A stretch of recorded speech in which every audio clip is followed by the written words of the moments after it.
प्यारे बच्चों, winter break के बाद आपका विद्यालय में स्वागत है।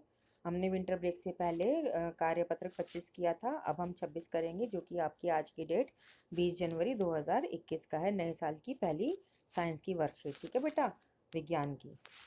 तो सजीव और उनका परिवेश है। आप अपनी साइंस की बुक में पढ़िएगा, कौन सा पाठ है देखिएगा, और उसमें जीवों की विशेषताओं के बारे में पढ़ेंगे। तो इस पाठ को पूरे अच्छे से पढ़िएगा। तो आज हम जानेंगे उद्दीपन के बारे में। उद्दीपन क्या होता है कि सभी सजीव या जीव अचानक हुए परिवर्तन पर अनुक्रिया करते हैं। वातावरण में होने वाले इन परिवर्तनों को उद्दीपन कहते हैं। जैसे कि अचानक अधिक प्रकाश होने पर मनुष्य तथा जानवर अपने स्थिति के अनुसार अनुक्रिया करते हैं। तो बेटा, उद्दीपन का मतलब होता है कि अचानक हम जो काम करते हैं। तो अनुक्रिया क्या होगी? जो हम करते हैं। और उद्दीपन क्या हुआ? जिस वजह से हम करते हैं। जैसे मान लीजिए कोई आपकी सहेली आपको आकर पीछे से धप्पा बोल देती एकदम, तो आप डर जाते हो ना। या आप अपने आपकी बहन बड़े दिनों बाद आपसे मिलने आई है शादी के बाद, तो आप उसको देख के बहुत खुश हो जाते हो। तो आपकी खुशी जो है वो अनुक्रिया हो गई, और बहन का आना उद्दीपन हुआ। आपकी सहेली ने जो आपको पीछे से धप्पा किया वो उद्दीपन हुआ। तो अनुक्रिया क्या हुई? आप अचानक से डर जाते हैं, ठीक है। तो इसके से संबंधित अभ्यास करते हैं। तो पहला प्रश्न है बेटा आपका ये, कि रसोई घर में अचानक बल्ब जलाने पर कॉकरोच किस प्रकार की अनुक्रिया करते हैं। तो बेटा, कॉकरोच तो नाली में रहते हैं, तिलचट्टा भी बोलते हैं इसको। नाली में तो अंधेरा होता है, बल्ब थोड़ा ना लगा होता है, तो बल्ब से तो रोशनी हो गई। तो कॉकरोच जैसे ही बल्ब जलता है तेज रोशनी होती है, तो क्योंकि ये अंधेरे में रहते हैं इसलिए ये एकदम से भागते हैं। और कहाँ भागते हैं? नाली की तरफ। तो आप यहाँ उत्तर में क्या लिखेंगे? ये कॉकरोच अंधेरे में रहने वाले प्राणी हैं या कीट हैं, और जैसी बल्ब से तेज रोशनी होती है ये अंधेरे की ओर भागते हैं, ठीक है बेटा। तो अगला दूसरा प्रश्न है आपका, क्या सजीवों में उत्सर्जन होता है?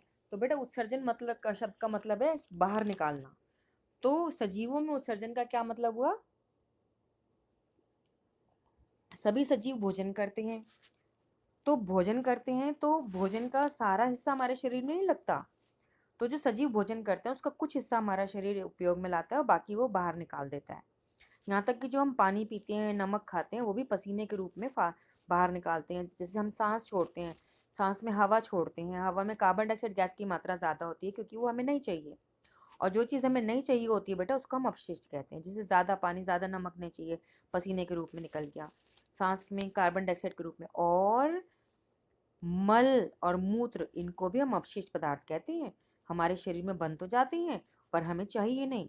तो हम आपकी बड़ी क्लास में पढ़ाएंगे कि मूत्र और शरीर में मल कैसे बनता है, ठीक है बेटा।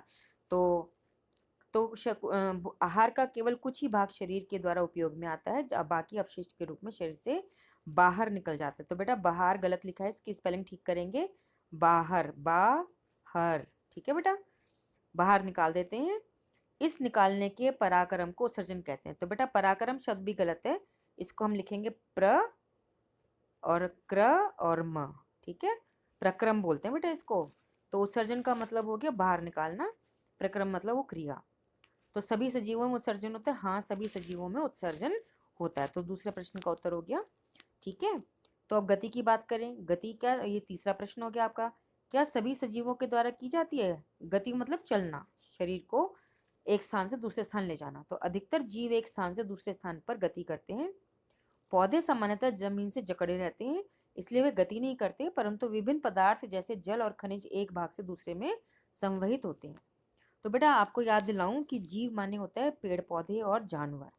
तो जानवर तो आपको पता है कि गति करते हैं, वो एक स्थान से दूसरे स्थान जाते हैं, जैसे कुत्ता, बिल्ली, मनुष्य, है ना। और जो पौधे होते हैं वो तो जमीन में जड़ से जकड़े हुए हैं, तो वो गति नहीं करते, लेकिन उनके अंदर के पदार्थ जो है वो गति करते हैं। पानी का बहना, खनिज लवणों का बहना, वायु का बहना, भोजन का निर्माण होना। पत्तियां भोजन बनाती हैं, तने तक पहुंचाती है, शाखाओं तक पहुंचाती है, तो उनके अंदर गति होती रहती है, ठीक है बेटा। तो हाँ, इसका भी तीसरे प्रश्न का उत्तर भी हो गया, हाँ सभी सजीव गति करते हैं। तो चौथा प्रश्न आपका आता है कि कार या बस गति करते हैं, इन वस्तुओं को सजीव या निर्जीव कहेंगे और क्यों? तो बेटा, इन वस्तुओं के बाद को शब्द लगा लीजिए।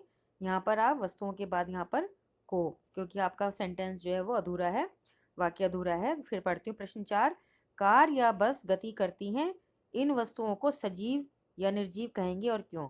तो इसमें आप लिखेंगे उत्तर कि कार और बस जो गति करते हैं ये निर्जीव हैं, क्योंकि ये खुद गति नहीं करते, मनुष्य इनको चलाता है तो ये गति करते हैं। तो बेटा सजीव गति वो करते हैं जो खुद जिंदा होते हैं, खुद अपनी मेहनत से चलते हैं, जैसे मनुष्य, कुत्ता, बिल्ली। तो कार और गति तो निर्जीव है ना, क्योंकि जब तक इसको ड्राइवर नहीं चलाएगा तो चलेगा नहीं। तो इसका उत्तर बहुत छोटा सा समझ समझ के लिखेंगे कि कार और बस बस जो है वो निर्जीव है, क्योंकि ये खुद गति नहीं करती है, इनको ड्राइवर यानी मनुष्य गति करवाता है। ये आपका उत्तर हो गया। अब अगली बात है, पांचवा प्रश्न क्या कहता है, क्या सभी जीव अपने जैसों को जन्म देते हैं? इसका मतलब है क्या सभी जीव जो है अपने संतान को जन्म देते हैं, बच्चों को जन्म देते हैं? हाँ, उसका उत्तर होगा हाँ, क्योंकि सभी जीव आपने देखा है अपने जैसों को जन्म देते हैं। जैसे बिल्ली का बच्चा जो है, बिल्ली उसकी मम्मी है, तो बिल्ली ने अपने जैसे बिल्ली का बच्चा। अब आप अपने घर में देख लो, आप इंसान हो तो इंसान के घर में इंसान का बच्चा होता है, सांप के घर में सांप का बच्चा होता है, और कुत्ते के घर में कुत्ते का बच्चा होता है, घोड़े के घर में घोड़े का बच्चा होता है। तो जो जानवर होता है वो अपने जैसे बच्चों को ही जन्म देता है। मुर्गी का अंडा होगा, अंडे से तो चूजा निकलेगा, तो वो मुर्गी तो बनता है ना भाई। ऐसे बतख का अंडा होगा तो बतख का बच्चा निकलेगा, वो बतख ही तो बनेगा ना। तो इस क्रिया को कहते हैं प्रजनन। प्रजनन मतलब अपने जैसे संतान पैदा करना। ठीक है बेटा। तो प्रजनन करने की प्रक्रिया पौधों और जंतुओं में अलग अलग होती है।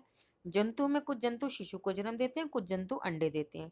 शिशु को जन्म देना मतलब बच्चे का जन्म देना, जैसे जिराफ के भी बच्चा होता है, घोड़े के भी बच्चा होता है, कुत्ते, बिल्ली, भैंस, गाय, मगरमच्छ नहीं, मगरमच्छ तो अंडे देता है। मुर्गी, बतख अंडे देती, चिड़िया सारी अंडे देती हैं। फिर अंडों से बच्चे निकलते हैं, तो चिड़िया अंडे देती है। लेकिन पौधे कैसे प्रजनन करते हैं बेटा? बीजों के द्वारा। हर पौधा बीज बनाता है। गेहूं गेहूं का बीज बोओगे तो गेहूं का पौधा उगेगा, उसमें गेहूं का बीज बनेगा। मसूर का पौधा बोओगे, मसूर का बीज बनेगा, मसूर की दाल बना लेंगे। चने का पौधा कैसे उगता है? चने के बीज के द्वारा। तो जो चना हम खाते हैं वो बीज होता है। तो जिस भी दाने को हम मिट्टी में डालें और उसमें से नया पौधा बन जाए, तो वो उसका बीज होता है और वो प्रजनन करता है। लेकिन कुछ पौधे होते हैं वो कायिक भागों द्वारा नए पौधे उत्पन्न करते हैं, जैसे आलू। तो बेटा आलू का बीज नहीं होता, आप पूछना। आलू में आँख होती है, जब आप स्कूल में आएंगे तो मैं आपको दिखाऊंगी, आलू में आँख होती है। वैसे आप खुद भी देखो, बरसात के दिनों में आलू जब रखा होता है वो अपने आप उग जाता है, उसमें जगह जगह से हरे रंग के कल्ले फूटने लगते हैं। तो वो आलू का बीज नहीं होता, आलू खुद ही अपने अंदर से नया पौधा बनाता है, तो इसको हम कायिक भाग कहते हैं। ऐसे आपने एक पत्थर चट्टे का पौधा देखा होगा, जिसकी मोटी मोटी पत्ती होती है, पत्ती में से ही नया पौधा बन जाता है। तो आप स्कूल आएंगे तो मैं आपको ज़रूर दिखाऊंगी। ठीक है बेटा। तो इसमें छठा प्रश्न क्या हो गया कि तीन तीन जीवों के नाम लिखिए जो अंडे देते हैं और जो शिशु को जन्म देते हैं। तो बेटा तीन जीव जो अंडे देते हैं उनके नाम है बतख, मुर्गी और मगरमच्छ। ठीक है। और तीन जीव जो शिशु देते हैं, गाय, भैंस, बकरी। ठीक है बेटा।